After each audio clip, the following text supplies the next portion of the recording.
On behalf of Festival co-directors Namita Gokhale and William Dalrymple and all my colleagues at Teamwork Arts, welcome back to GLF's Brave New World.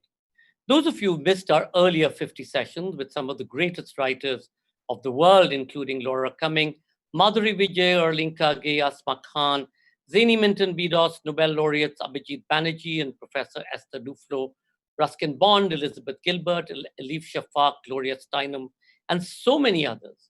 You can catch them on our Facebook page, GLF Litfest, and on our YouTube channel, Jaipur Litfest GLF.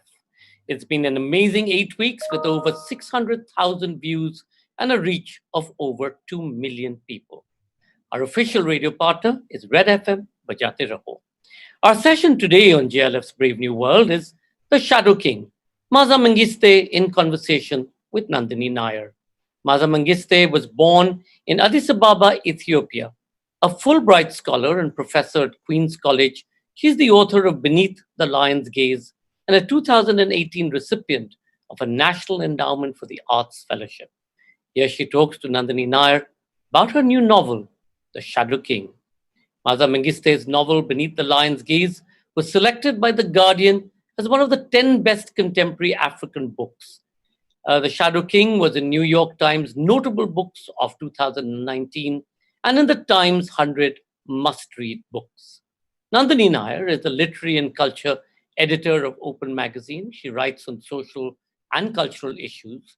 Please do remember to comment and ask questions by typing it into the comment section. In case any of you drop off due to bandwidth issues, you can find us on our YouTube channel, Jaipur Litfest GLF. And should we drop off, and we're bound to, just hang in there and we'll be right back on Facebook. Ladies and gentlemen, The Shadow King, Maaza Mengiste in conversation with Nandini Nair. Hi, Maaza. It's wonderful to have you here. I think in the author's note, you described the book best, and you called it The Shadow King Tells the Story of Those Ethiopian Women Who Fought Alongside Men Who Have Remained No More Than Errant Lines in Faded Documents. And I think that absolutely wonderfully captures the spirit of your book. I know you spent a long time researching the book, and it took 10 years to come to fruition. So can we talk a little bit about that, about the challenges of writing historical fiction, of writing an important story, and how you sort of use your imagination to flesh out something that is from the past? Yeah, thank you, Nandini. That's a really good opening question. I think that one of the things I had to understand when I decided I wanted to look at this history, I was interested in it. I had heard the stories from when I was a kid. But very early on, when I started researching, I realized there is a lot to know here. It's set, these are the early days of World War II. How much am I going to look at in order to begin to write a book? What is it that I really want to know? I was researching everything I could for a while. And then at some point, it struck me that as much information as there is about this history, there's a lot of information, there's a lot of history within that history that we don't know yet. And I started to find these very brief mentions of women, sometimes a photograph, sometimes a headline, sometimes one short article. And I realized I could spend 20 years researching, and maybe this is all I'm going to find of this stuff. And that let me know that there's a whole history beneath this that has not been written about. I don't know much about it. I want to know this thing because I have a question. And every book begins with a question. It begins with what you don't know that grabs your attention. And I understood I had found one of the many gaps in history, and I wanted to pursue that. And that's probably why it took 10 years to write. But I found this moment I didn't know about, and frankly, not many other people knew it either, except for those women who fought. And I decided to pursue that and use my imagination because, again, there just was not that much information. And it was really fun. Sometimes the military units that were based there, the Italians. And from that, I constructed a world. But was there a particular question in your mind, something that you had framed and put on your notice board, for example, that led to this? Well, I don't know if I placed anything on my board, but I will tell you that what I did do was I placed a small note on my computer pretty early on in the writing of this.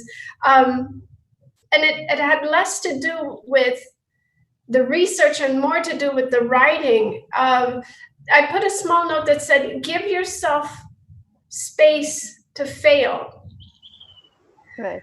And what really that meant for me and for my imaginative process was, you have got to go big.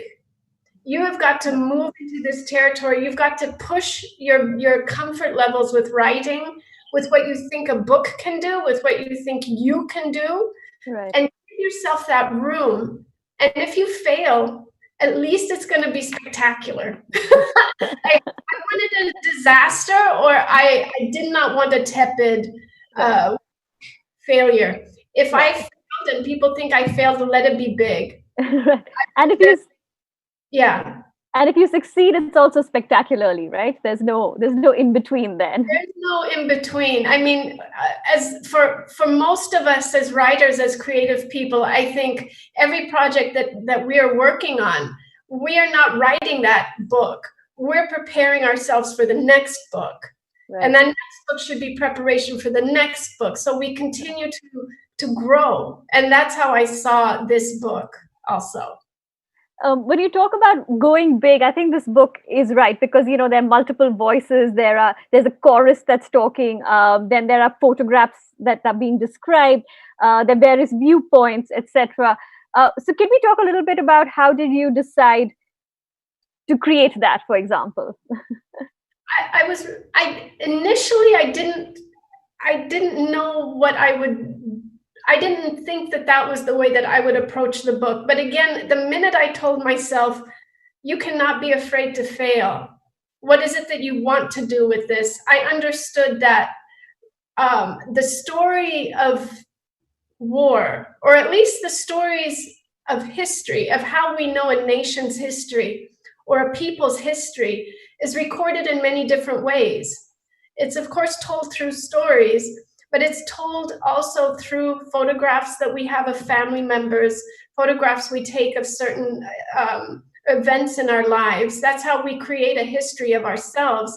And it's also told through the music that we listen to, the way that a neighborhood has certain gossip about certain people, and they will never outlive that, no matter what, because that's just how gossips are. Right. This is what makes a history. It's not in a classroom, and it's not in a university or in a library. The history exists amongst the people. So how could I create a book that reflects the many different ways that we remember, and also the ways that we try to forget certain things? Right. So that kind of brings me to the next question, which I think is also sort of fundamental to your book. Why do we not know about the women who fought in the Ethiopian War against the Italian invasion? Why are those stories not remembered? Well, I think a few things. How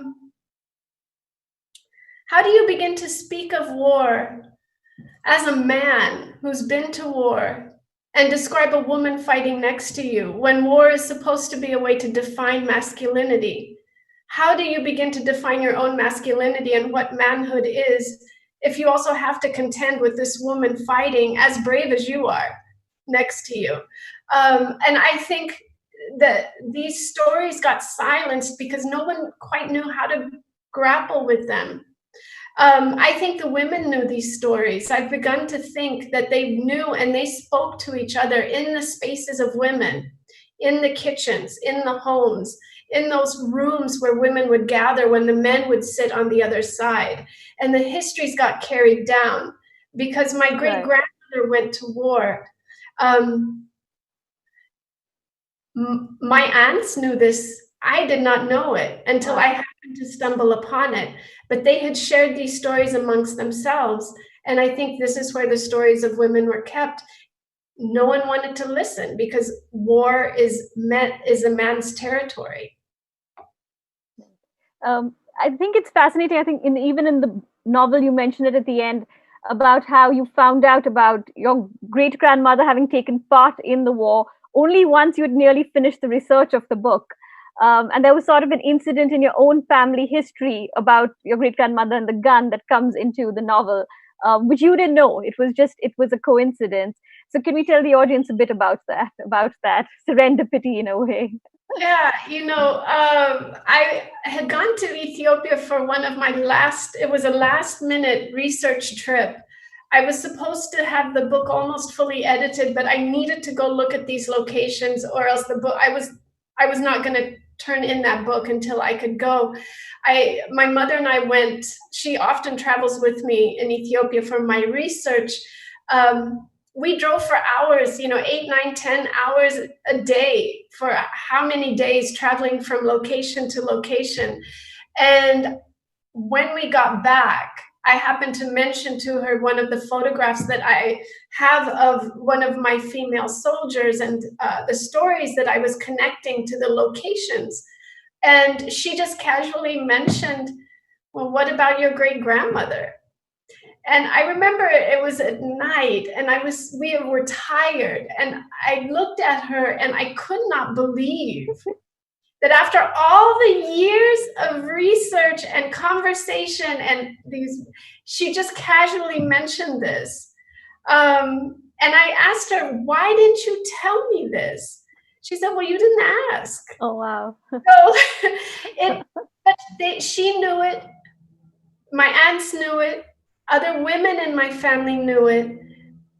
I did not grow up in the kitchens with them. I mean, I was in school in the United States. I missed that history that would have been passed down to me.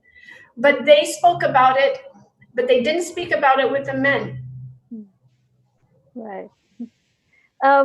You left Ethiopia as a child. I think you were 5, and you grew up in the US. So what was it like sort of discovering the country as a novelist?